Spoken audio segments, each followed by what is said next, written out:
కొండవలస అనే గ్రామంలో రామయ్య అనే వ్యక్తి నివసించేవాడు. అతనికి భార్య, 2 చిన్నపిల్లలు. రామయ్య చాలా కష్టపడి పనిచేసేవాడు. కానీ అతనికి ఉన్న సంపాదన కుటుంబాన్ని నెట్టుకొచ్చేంత మాత్రమే. అతనికి అతని సమర్థతపై నమ్మకం లేదు. దేనికైనా భయంతో, సంశయంతో వెనుకంజ వేసే స్వభావం అతడిది. ఒకరోజు అతని కుమారుడు తీవ్ర అనారోగ్యానికి గురయ్యాడు. వైద్యులు తక్షణమే ఆపరేషన్ చేయాలి, లేదంటే ప్రమాదం ఉంటుంది అని చెప్పారు. ఆ ఆపరేషన్ కోసం పెద్ద మొత్తం డబ్బు అవసరమైంది. రామయ్య డబ్బు కోసం చుట్టుపక్కల వారిని ఆశ్రయించాడు. కానీ ఎవ్వరూ పెద్ద మొత్తాన్ని అప్పుగా ఇవ్వలేకపోయారు. రామయ్య నిరాశలో కూరుకుపోయాడు. నేను డబ్బు దొరకకపోతే నా బిడ్డను ఎలా కాపాడుకోవాలి అని ఆయన ఆలోచనతో సతమతమయ్యాడు.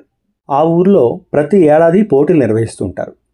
గ్రామస్తులను ఉద్దేశించి గ్రామ పెద్ద ఇలా చెప్పాడు: ఈ పోటీ అంతా ఆసామాసీ కాదు. ఎవడైతే ఈ ఏరియాలో ఉన్న అతి పెద్ద మచ్చకొండని ముందుగా ఎక్కుతాడో వాడికే బహుమతి. అర్థమైంది కదా? ఇందులో 2వ బహుమతి, 3వ బహుమతి అట్లాంటివి ఉండవు. ఒకటే బహుమతి, ఎక్కిన వాడికే బహుమతి. మొదట ఎవడైతే ఎక్కుతాడో వాడికే బహుమతి అన్నాడు. ఇది విన్న రామయ్యకు కొంచెం ఆశ కలిగింది. నా పిల్లల కోసం నేను ఈ పోటీని ఖచ్చితంగా గెలిచి తీరాలి. ఇది నా కోసం చివరి అవకాశం అని నిశ్చయించుకున్నాడు. కానీ వెంటనే మరో ఆలోచన వచ్చింది. నా వల్ల కాదు, ఈ పోటీ గెలవటం కష్టమే, నాకు సరైన శక్తి లేదు అనుకున్నాడు. అతని స్నేహితులు అతనికి ధైర్యం చెప్పారు. రామయ్య, నువ్వు నీ శక్తిని నమ్ముకో, నువ్వు కష్టపడితే తప్పకుండా గెలుస్తావు అని ప్రోత్సహించారు. పోటీ రోజు రానే వచ్చింది. అనేక మంది కొండ ఎక్కడానికి ముందుకు వచ్చారు. రామయ్య కూడా పోటీ ప్రారంభించాడు. మొదటి భాగం సులభంగా అనిపించిన కొండ మధ్యలోకి వెళ్ళగానే అలసట మొదలైపోయింది. బాబోయ్, ఇక నేను చేయలేను అని రామయ్య అనుకుంటూ అక్కడే ఆగిపోతూ ఉండేవాడు. కానీ వెంటనే తన కుమారుడి ముఖం గుర్తుకు వచ్చేది. అమ్మో, నేను ఇవాళ ఎలాగైనా సరే గెలవాలి, నా పిల్లల కోసం నాకు ఈ డబ్బు అవసరం అని తనకు తానే ధైర్యం చెప్పుకునేవాడు.